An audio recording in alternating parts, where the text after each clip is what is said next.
Nous sommes dans le livre de l'épître de Paul aux Philippiens. Nous poursuivons. J'espère bien qu'on le termine avant de partir en vacances. Nous sommes au verset 1 du chapitre 2.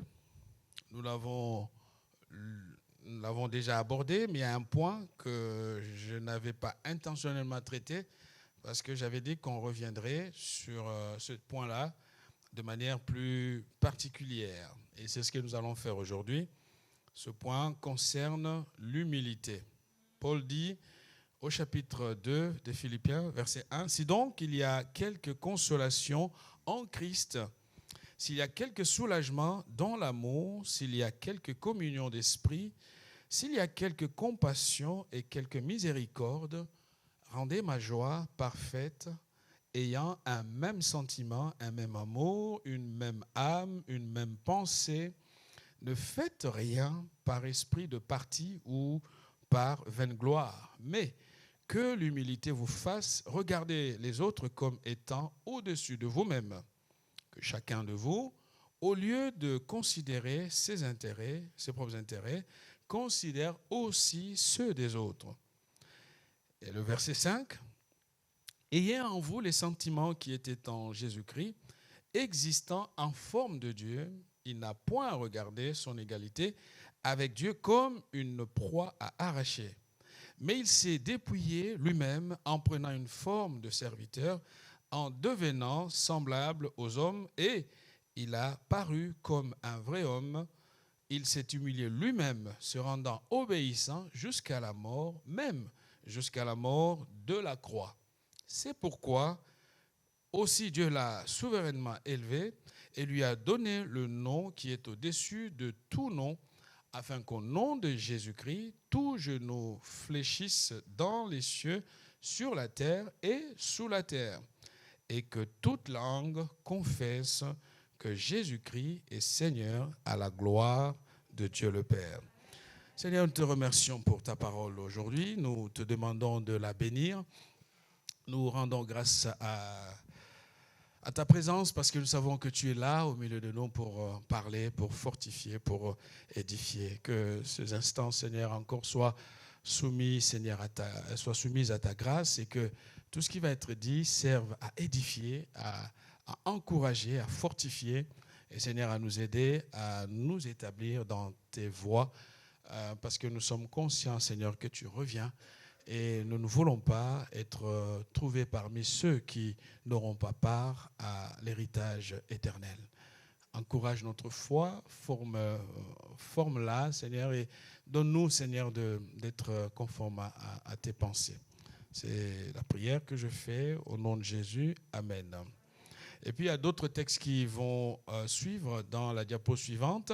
Je voudrais aujourd'hui parler de l'humilité, mais voir l'humilité comme étant le ciment de la vie communautaire, le point d'attache, quelque chose qui permet à ce qu'il y ait une vie communautaire. L'humilité. Je sais que c'est un thème difficile parce que chacun d'entre nous, toute sa vie, va lutter contre l'orgueil, contre la chair, contre cette partie qui est en chacun de nous, qui consiste à ce que par moment, nous affichons un visage qui n'est pas toujours agréable. L'humilité n'est pas facile, mais Paul, dans ce livre, préconise que l'église de Philippe, en tout cas les chrétiens de cette ville, de cette communauté, soient inspirés par le modèle de Jésus-Christ, lui-même le Seigneur. Et si c'est tellement important, c'est parce que je le crois, frères et sœurs, que si nous voulons être une église forte, une église bénie, une église qui honore Dieu, nous devons placer au centre de notre action l'humilité. Et Paul dit que l'humilité, et sans l'humilité, il est impossible justement d'être un peuple qui reflète justement l'image de ce Seigneur que nous confessons. Malheureusement, nous avons tous le même Jésus, nous portons ou lisons la même Bible, mais nous n'avons pas les uns envers les autres un regard bienveillant. C'est pour cela que l'apôtre a commencé par parler des intérêts. Dieu n'est pas contre tes intérêts. Il est important que chacun ait des intérêts. Mais la parole de Dieu dit, il ne faut pas seulement considérer tes propres intérêts. En prenant compte de tes intérêts, pense aussi aux autres. Beaucoup de points ont été vus. Et les textes que nous avons ici, on peut prendre Proverbe chapitre 16. On peut prendre Proverbe chapitre 16.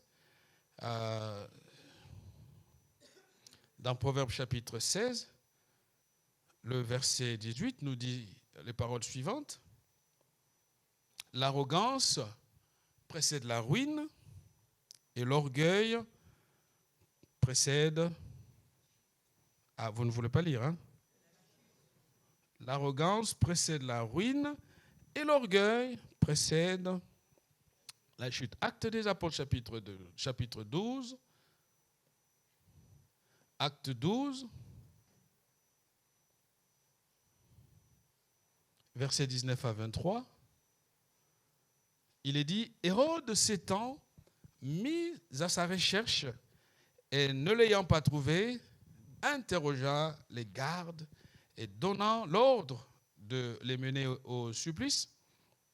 Ensuite, il descendit de la Judée à Césarée pour y séjourner. Hérode avait des dispositions hostiles à l'égard des Tyriens et des Sidoniens, mais ils vinrent le trouver d'un commun accord, et après avoir gagné Blaste, son chambellan, ils sollicitèrent la paix parce que leur pays traitait sa substance de celui du roi. Au jour fixé, Hérode, revêtu de ses habits royaux, était assis sur son trône, les harangua publiquement. Le peuple s'écria, « Voix d'un Dieu et non d'un homme !» Au même instant, un ange du Seigneur le frappa parce qu'il n'avait pas donné gloire à Dieu. Et il expira, rongé par les vers. On va expliquer. Pourquoi c'est si important, l'humilité? D'abord, la Bible ou la langue hébraïque emploie deux verbes, utilise deux verbes. Le premier, c'est le verbe ana, qui veut dire s'abaisser ou se pencher ou s'agenouiller. Donc, en hébreu, l'humilité est aussi le fait de s'abaisser. Et quand quelqu'un s'abaisse, il est l'acteur de ce qui se passe. Donc, il descend, il le fait volontairement. On ne l'abaisse pas, mais il s'abaisse. Il se penche, il s'agenouille. Et on peut voir que ce même mot, David va l'utiliser dans le psaume 35, verset 13, où il dit « Moi, quand ils étaient malades, je mettais une tenue de deuil, j'humiliais mon âme par le jeûne, je priais la tête penchée sur la poitrine. » Et ici, le mot qu'on retrouve, c'est ce verbe « ana » qui consiste à rappeler cette notion de quelqu'un qui volontairement s'abaisse. Si seulement dans nos conflits, dans notre vie de tous les jours ou dans nos rapports avec les autres, nous prenions en compte cette démarche, ce pas d'être capable de s'abaisser. Je pense que la plupart des conflits seront gérés. Mais comme chacun d'entre nous ne voit que son intérêt personnel, tout le monde campe autour de sa position. J'ai raison. Vous savez, avoir raison, ça ne résout pas le problème. Ce qui compte, c'est que la vie ensemble soit possible. Le deuxième mot que l'hébreu utilise, c'est le verbe kana, qui veut dire plier le genou. En lien avec la notion d'humilité. Plier le genou, être soumis.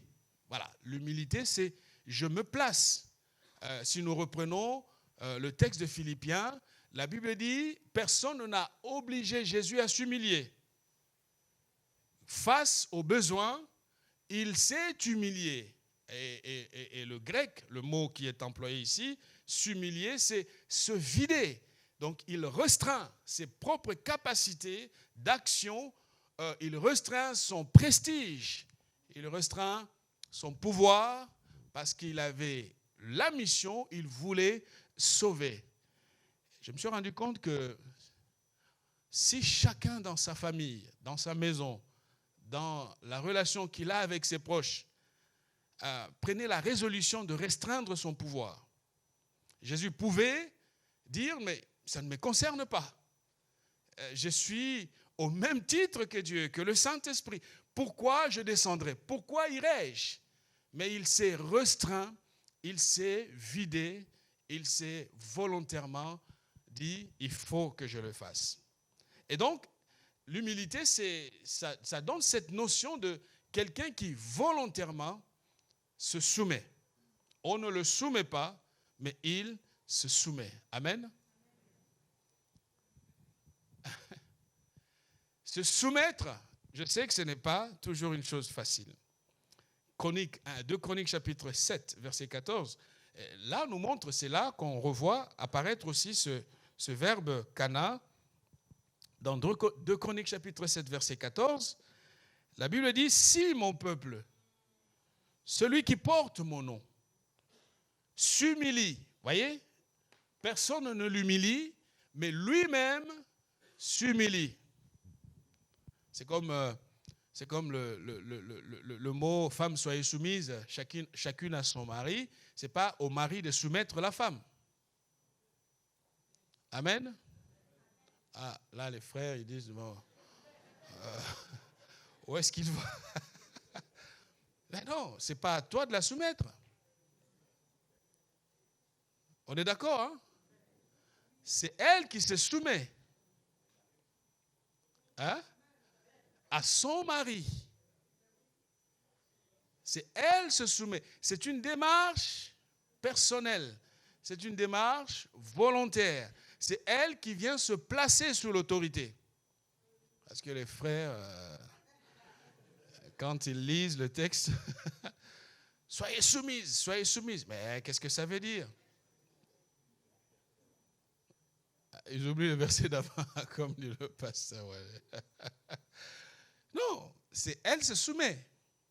C'est comme la notion d'autorité. L'autorité est reconnue. Quand quelqu'un reconnaît une autorité, il se place sous cette autorité. Et là, les rapports sont sains. Les rapports sont bons. Allez, je reviens à mon message. S'humilie, prie et cherche.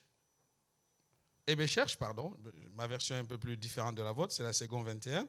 Et s'il renonce à ses mauvaises voies, vous voyez, là encore, c'est une démarche intentionnelle, volontaire. Il y a 3 domaines qui sont concernés par l'humilité. Et c'est peut-être là le point central sur lequel j'aimerais insister ce matin. Il y a 3 domaines qui sont concernés par l'humilité. Le premier domaine, c'est le domaine de nos croyances. Le deuxième domaine concerné par l'humilité, c'est le domaine des attitudes. Et le troisième, c'est le domaine des actions. 3 choses, croyance, attitude et action. Quand l'apôtre Paul nous dit « Soyons inspirés par ce que Jésus a fait », cela touche ces 3 choses. La première, c'est nos croyances. Et au niveau des croyances, on le sait. Je vais donner l'exemple peut-être pour qu'on comprenne bien ce qui se passe à ce niveau-là.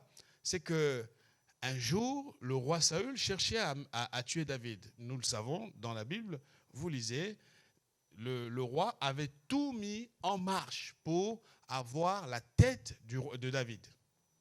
Pourquoi? Parce que David avait été oint comme futur roi. Et Saül, se sachant rejeté, il avait peur pour son pouvoir. Il avait peur pour l'avenir de ses enfants. Parce que, et lui-même le dira à Jonathan, mais je ne te comprends pas comment tu peux être aussi stupide au point d'être derrière quelqu'un qui, tu le sais, va prendre ta place.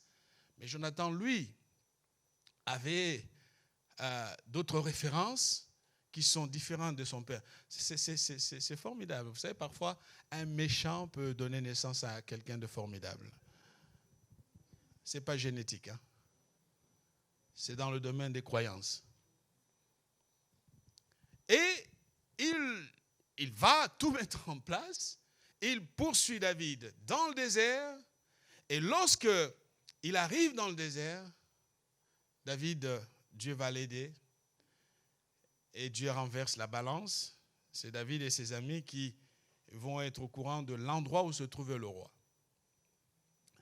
Et les amis de David lui disent, attends, ça fait quand même un moment que nous sommes des fugitifs. Et ils lui disent, Dieu t'a livré ton ennemi. Ah, si c'était toi et moi, je crois que nous aurions vu là la volonté de Dieu. Mais David n'avait pas les mêmes croyances, parce que pour le roi Saül, tout ce que je peux faire pour me conduire à mon pouvoir, je vais le faire. Vous savez un peu, il y a des gens comme ça, ils sont prêts à écraser tout le monde pour arriver à leur fin. Ils sont prêts à dire n'importe quoi sur leurs collègues. Ils sont prêts à raconter n'importe quoi sur le dos même des proches. Parce que ce qui compte pour eux, c'est la position. Alors que pour le roi David, ça n'était pas le cas. David se retourne et il parle à ses amis. Il dit, mais non. Si lui veut me tuer, ça c'est son problème. Mais moi, je sais que je ne peux pas porter la main sur le oint de l'Éternel. Pourquoi? Parce que nos croyances sont façonnées ou influencées par notre système de valeurs.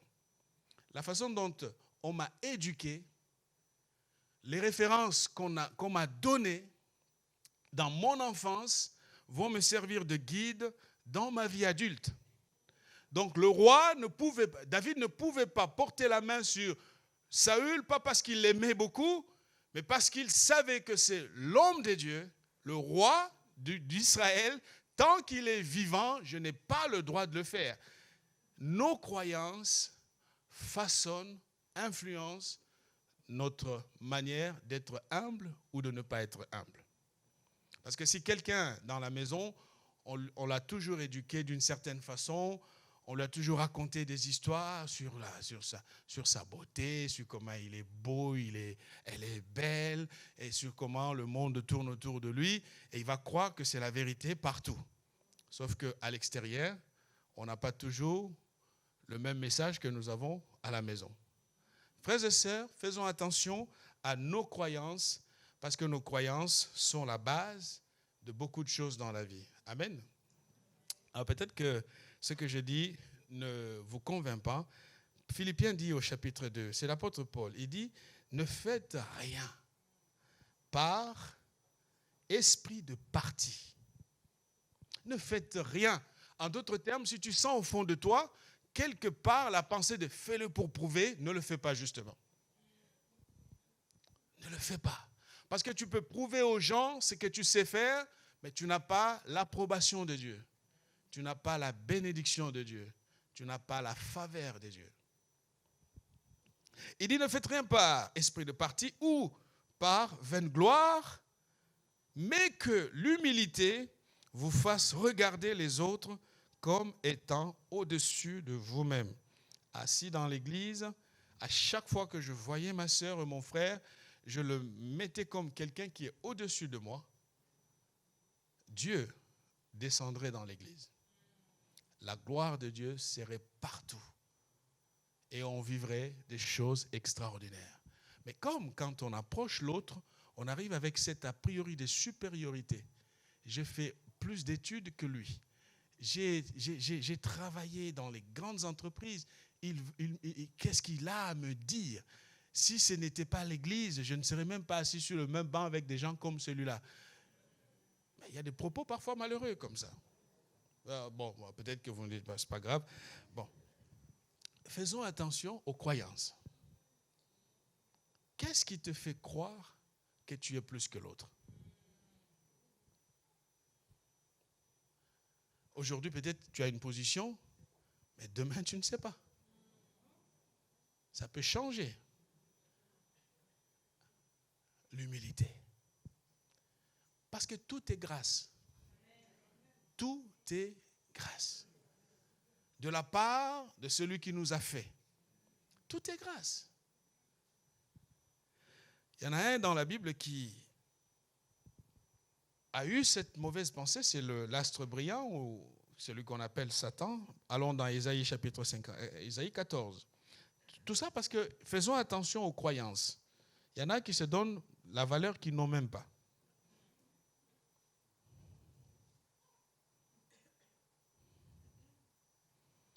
Ésaïe chapitre 14, versets 12 à 15.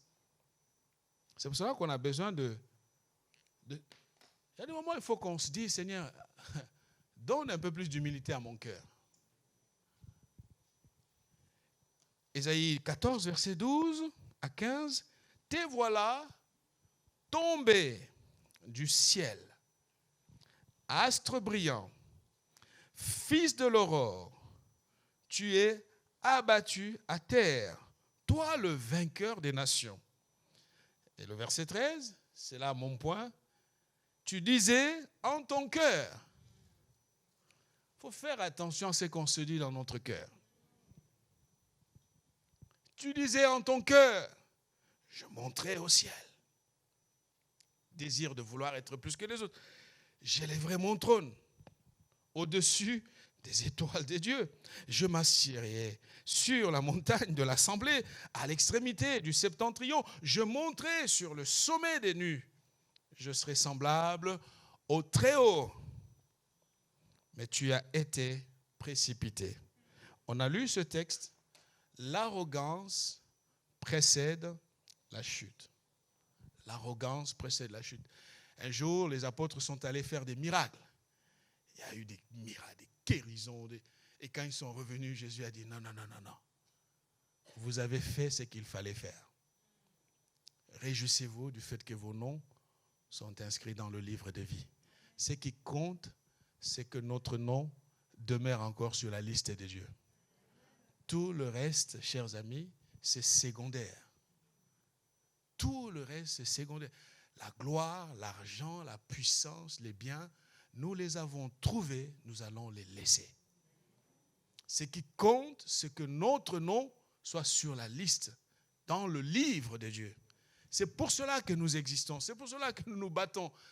Parce qu'en fait, la gloire à venir est supérieure à celle d'aujourd'hui. Et l'apôtre Paul disait, il n'y a pas commune mesure. On ne peut pas comparer deux choses incomparables. Il se disait en son cœur, je vais monter, je vais établir. Vous savez, ça part de là. Comment on se voit, comment on se croit. Ne fais pas trop confiance à ton cœur. Il peut te raconter tout et n'importe quoi. Fais confiance à la parole de Dieu. Fais confiance au conseil de Dieu. L'orgueil détruit et le pouvoir corrompt. L'orgueil détruit et le pouvoir corrompt. Deuxième exemple, c'est l'exemple d'Hérode Agrippa. Vous trouverez cet exemple dans Acte 12 qu'on a lu. J'aimerais juste préciser que quand Hérode a fait mettre à mort Jacques, Dieu ne l'a pas frappé. Il a tué l'apôtre Jacques, il a fait tuer. Dieu l'a laissé au pouvoir. Mais un jour, il a franchi la limite. Vous savez, il y a des moments où, tant que ça concerne les choses terrestres, Dieu nous laisse. Mais quand ça touche à son honneur, Dieu réagit. Il a mis Pierre en prison, il n'était pas le seul, et d'autres disciples, les apôtres, Jacques, il le tue, mais Dieu le laisse sur le trône. Mais le jour où il a confondu sa place à la place de Dieu, la sanction était immédiate. Ça n'a pas tardé. Dieu l'a frappé immédiatement. Et la suite, nous savons qu'il a été rongé par des vers. Quelle mort atroce. Voilà le résultat de l'orgueil. La conséquence de l'absence d'humilité. Troisième exemple, nous avons l'histoire de Nabuchodonosor dans Daniel chapitre 4. Là encore, grand roi, très puissant, l'équivalent du président américain aujourd'hui ou chinois. Bon, non, les États-Unis sont encore là. Bon, on va pas faire des polémiques. l'équivalent du patron, l'homme le plus puissant de la planète. Et il va confondre les genres. Nous sommes au verset 30. Au moment même, la parole fut accomplie pour Nebuchadnezzar, il fut chassé du milieu des hommes.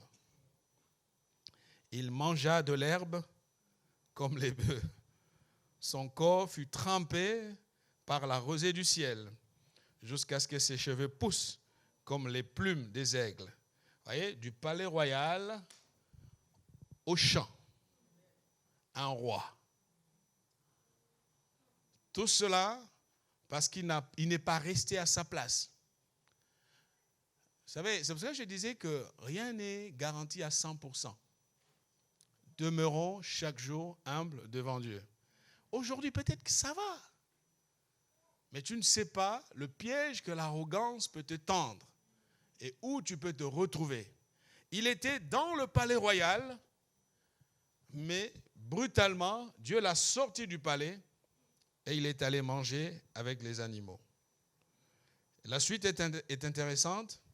Au verset 31, au moment indiqué, moi, Nabuchodonosor, j'ai levé les yeux vers le ciel. Ça s'appelle l'humilité.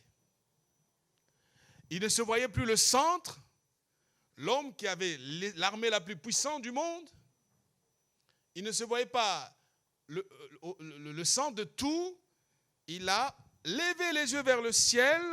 Et qu'est-ce qui se passe? Et la raison m'est revenue.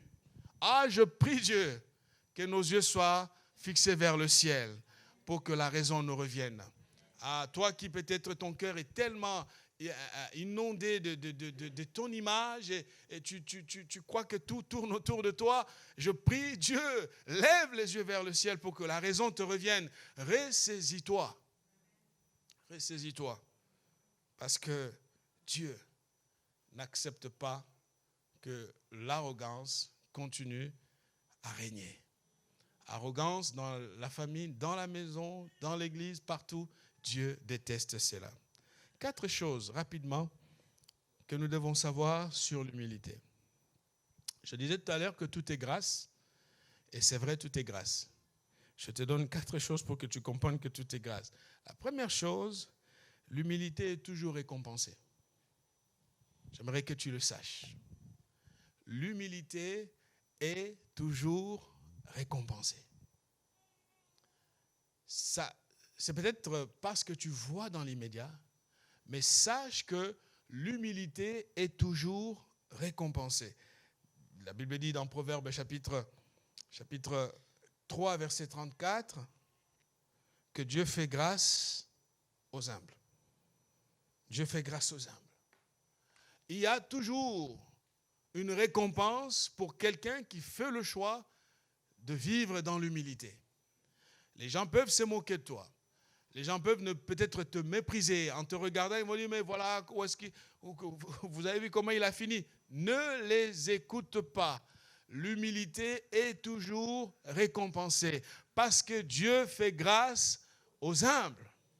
Il te fera grâce. Il te fera grâce. Proverbe 22, verset 4 nous dit, le fruit de l'humilité, de la crainte de l'Éternel, c'est la richesse, la gloire et la vie. Je disais une fois, un jour, j'étais invité dans une conférence aux États-Unis chez mes amis avec qui on fait pas mal de choses. Et j'arrivais, il m'a dit, ah, tiens, c'est une conférence d'hommes d'affaires et hommes et femmes d'affaires. Donc moi, j'étais là. J'arrivais, je voulais voir un peu c'est quoi ces milieux-là. J'ai été frappé par l'humilité des gens riches. Vous savez, le problème du pauvre, c'est qu'à peine il a quelques sous, il les affiche. C'est ça le problème. Il change de voiture. J'étais avec des gens vraiment riches, très riches. Et je regarde leurs chaussures, ma chaussure était plus belle que la leur. Alors, la seule chose qui m'a qui m'a remis à ma place, c'est la maison et le quartier où ils habitent. Mais dans l'approche, dans le regard, dans le respect, c'est des gens qui t'enseignent tellement de choses. J'étais perturbé parce que pour moi, il y en a un qui est ancien prédicateur dans son église, mais il gère une entreprise de plusieurs millions de dollars et tout. Et à un moment donné, il priait, je l'écoutais, prier. Vous savez, il y a des moments, il y a un peu de l'influence française, hein, même si je suis venu à l'âge adulte, mais on a grandi dans la culture francophone. Et là, tu regardes les gens, mais c'est l'humilité. Alors je me suis dit à moi-même, c'est vrai que Dieu aime donner à ceux qui savent se contrôler qu'à ceux qui ont un vrai problème de gestion de leur image. Il y a des bénédictions que tu retardes parce que ton cœur n'est pas prêt. Là déjà, tu te dis, Seigneur, bénis-moi, ils vont voir. Allez, non, on va le dire spirituellement. Ils vont voir le Dieu que je prie. Non, c'est une... Tu sais, Dieu, on peut pas mentir, Dieu. Il connaît tout, il connaît notre cœur. Non, Seigneur, ils reconnaîtront que je prie un grand Dieu. Non, toi, tu veux tirer une part d'orgueil dans toute la partie là. Et tu utilises Dieu comme un produit pour arriver à tes fins. Soyons humbles. Amen. Soyons humbles.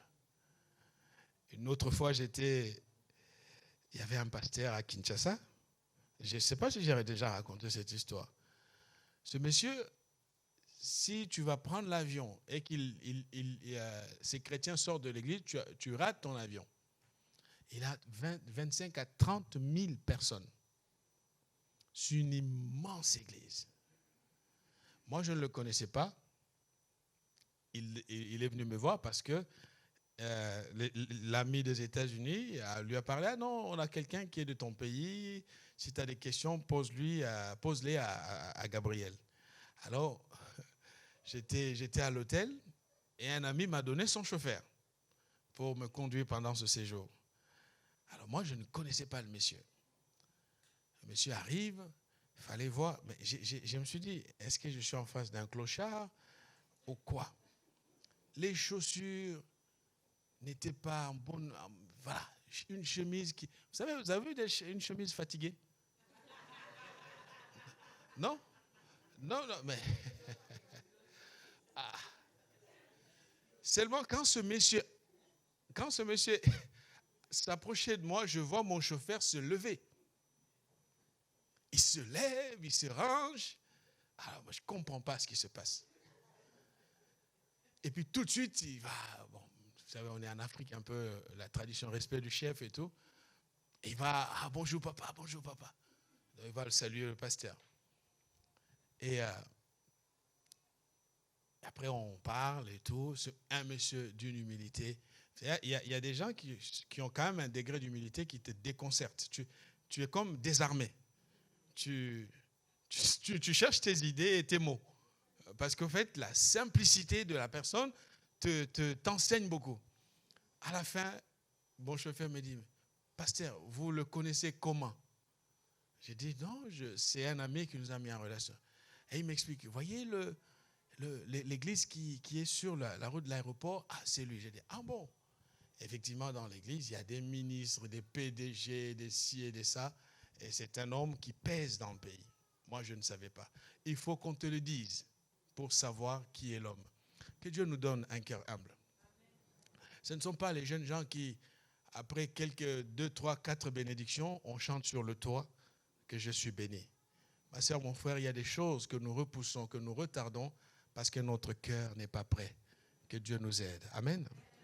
L'humilité est toujours récompensée.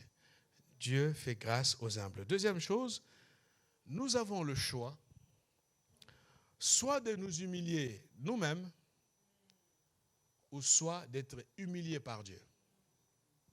Et c'est peut-être un point que je voulais que quelqu'un souligne. Soit tu t'humilies, soit Dieu t'humiliera.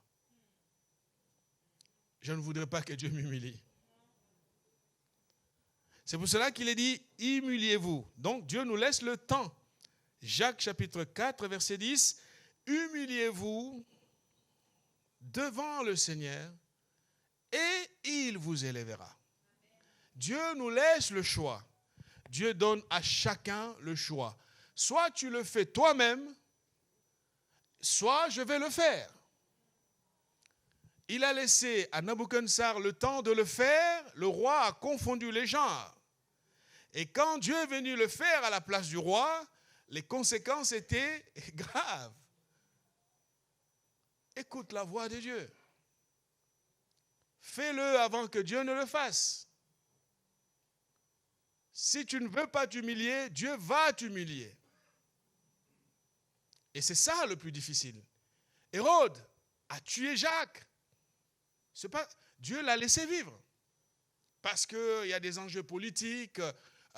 Il était roi, il avait d'autres priorités. Dieu l'a laissé vivre. Il a mis les chrétiens en prison. Dieu l'a laissé vivre. Mais quand il a cru qu'il était Dieu, Dieu l'a foudroyé. Ma soeur, mon frère, le temps qui nous est laissé, c'est un temps pour nous conduire à la sagesse. Si nous ne le faisons pas, Dieu le fera. Et je prie Dieu que tu le fasses avant que lui ne le fasse pour toi. Tu connais ta vie, tu connais ton cœur, tu connais où est-ce que tu en es avec le Seigneur. De grâce, fais-le avant que Dieu ne le fasse. Parce que Dieu te laisse ce choix. Troisième chose, l'humilité commence dans notre esprit, mais l'orgueil commence dans notre cœur. Je reprends. L'humilité commence dans notre esprit, mais l'orgueil commence dans notre cœur. Voilà pourquoi Proverbe 4, 23 dit « Garde ton cœur plus que toute autre chose, car de lui viennent les sources de la vie. » Pourquoi? Parce que l'orgueil sollicitera toujours ton cœur. Quand tu vas commencer à penser, à te dire en ton cœur comment je devais être, c'est là le point de départ de toute la grande souffrance. L'humilité commence dans l'esprit, un esprit humble, un esprit qui s'abaisse, un esprit qui s'humilie, qui donne la priorité à Dieu, alors que l'orgueil va solliciter notre cœur. Alors veillons à un équilibre entre ces deux éléments, parce que si nous confondons la situation, les choses seront plus dramatiques pour nous. Proverbe 29, verset 23, l'orgueil d'un homme l'abaisse, mais celui qui est humble d'esprit obtient la gloire. Tu peux sauver ta famille, ton couple, si tu es humble. Vous savez un peu les conflits de couple. Ah, c'est lui qui a tort. C'est lui qui a tort. Moi, j'ai raison. Ah, tu vois. Et puis, ça ne nous amènera, ça va vous amener nulle part. Celui qui est fort doit se dire, ok, il a tort, mais moi, même si moi j'ai raison, mais je vais m'humilier. C'est ce que Jésus a fait.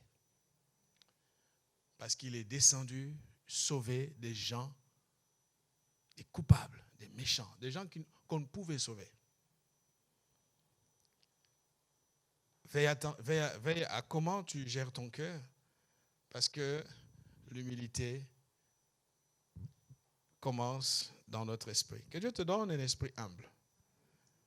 Quatrième chose, et c'est là que je vais terminer, Dieu accueille ceux qui viennent à lui humblement. On est tous des humains. On est tous sujets à des chutes. On tombe. On a des difficultés. Personne ici ne peut lever la main qu'il est parfait. Personne ici. On est tous humains. Il arrive que nous fassions des bêtises. Mais Dieu te dit, reviens. Reviens. Dieu accueille ceux qui viennent à lui humblement. Connaissons la prière du publicain et du pharisien et du scribe. C'est scribe ou pharisien. Et ils arrivent, ils vont prier. Et il y en a un qui prie là, en train de pleurer, Seigneur, aie pitié de moi, je suis un pécheur. Et puis l'autre qui est à côté, ah, je te loue, Père. Vous savez, il y a des prières trop spirituelles là. C'est dangereux, hein? Je te loue, Père. Il y a des gens qui changent d'intonation quand ils prient. C'est comme s'ils sont là, un peu plus spirituels en ce moment-là. Et à la fin, Dieu dit, ah, non, je vais exaucer celui qui est venu avec des sentiments humbles. Parce qu'il faut savoir que tes prières ne sont pas des informations pour Dieu. Dieu connaît toutes choses. Arrive devant lui avec des dispositions d'un cœur humble. Tel que je suis, tel que tu es. Déverse ton cœur devant ton Père. Parce que si tu viens avec arrogance, sache-le que Dieu n'a pas de préférés. Dieu n'a pas de préférés. Il ne pratique pas le favoritisme. Quelques points rapides pour vérifier s'il y a en toi l'humilité. Je vais juste les citer et je vais les citer rapidement. Est-ce que tu acceptes les critiques? C'est un test. Ce que je dis, c'est pour toi. Allez, je vais commencer dans le bon sens. C'est pour moi et c'est pour toi. Commençons dans ce sens-là. Quelqu'un qui est humble accepte les critiques. Et quelqu'un qui n'est pas humble est irrité tout de suite par les critiques. Il se bloque. Et puis, ça ne passe plus. Ça, je le dis pour vous montrer que nous sommes tous vulnérables. Nous avons tous besoin de travailler certains domaines de notre vie. Est-ce que tu acceptes des critiques? Est-ce que tu bénis ceux qui te maudissent?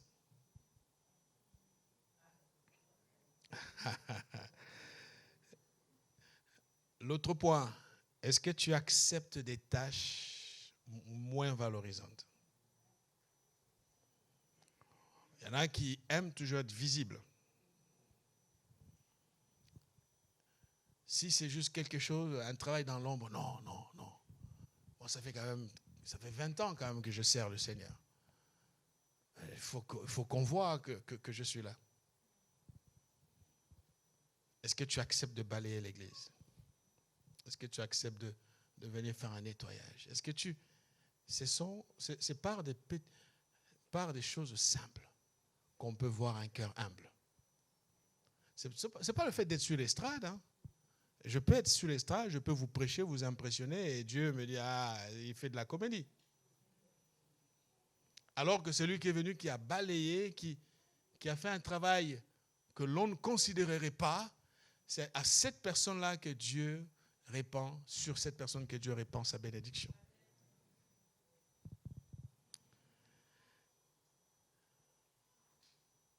Est-ce que tu écoutes les autres? Troisième test. Est-ce que tu écoutes les autres au lieu de parler de toi? Vous savez, il y a des gens, tu ne peux même pas mettre un mot, blablabla. Tais-toi un peu. Écoute les autres. Écoute-les calmement. Écoute. Même si tu n'as pas de réponse, écoute. C'est difficile d'écouter. C'est pénible d'écouter. Mais il faut le faire, savoir écouter. Même, alors, le plus difficile, c'est d'écouter quelqu'un qui dit des choses qui ne sont pas vraies sur toi. Il faut avoir la patience, hein, de laisser parler la personne jusqu'à la fin et d'essayer de repréciser les choses. Ne te défends pas. Quatrième chose, demande pardon. Est-ce que tu demandes pardon pour le mal que tu fais? Il y a des gens, des chrétiens, qui ont du mal à demander pardon. Ah non. Et puis, il faut savoir qu'il ne peut pas y avoir des réconciliations. Les choses ne peuvent pas revenir comme avant s'il n'y a pas de demande de pardon. Parce que la demande de pardon crée la réparation. Il y a le principe de réparation. Dieu aurait pu pardonner à Zachée. Jésus aurait pu pardonner à Zachée sans que celui-ci rende aux autres au centuple. 4 fois, pardon. Qui rende 4 fois ce qu'il leur a pris. Il y a des moments dans le processus de réconciliation, ce qu'on appelle la réparation. Il y a des gens qui ne demandent pas pardon. Ils sont en position de force et l'expression « pardonne-moi, je regrette ». Ça vous coûte quoi de dire pardon? Ce n'est pas un aveu de faiblesse. C'est plutôt une preuve de maturité. Soit au service des autres. Il y en a qui n'aiment pas servir les autres. Ils sont tout tourne autour d'eux. À partir d'aujourd'hui dans l'église, on va faire un test commun. Amen. Si quelqu'un te parle et qu'il ne t'écoute pas, dis-lui, Gabriel a dit, apprenons à écouter un peu. Je déteste les gens qui... Mais il faut savoir se taire un peu, écouter. Écoute un peu, juste écoute un peu. Amen. Ah, bon, allez, j'arrête ici, le temps est passé. Bon, voilà, bref, l'humilité. L'humilité. C'est un chantier de toute une vie. Pour tout le monde, en commençant par celui qui vous parle, c'est un chantier de toute une vie. Chaque jour, travaillons à ce que Dieu nous rende humbles. Et sachons freiner avant que Dieu ne nous freine. Évitons les conséquences de la coercition par Dieu lui-même. Donc que Dieu nous aide et qu'il nous accorde la grâce. Seigneur, merci pour aujourd'hui. Je te recommande, mes frères et sœurs, merci pour ta parole. Nos cœurs sont tournés vers toi. Nous savons, Seigneur, que ce sujet est difficile parce qu'il vraiment il touche notre quotidien. Et nous nous retrouvons, nous nous retrouvons et nous pouvons voir nos mauvais côtés en étant confrontés par ta parole. Mais la bonne nouvelle, Seigneur, c'est que quand tu parles, c'est parce que tu nous conduis dans le chemin, Seigneur, de la vie.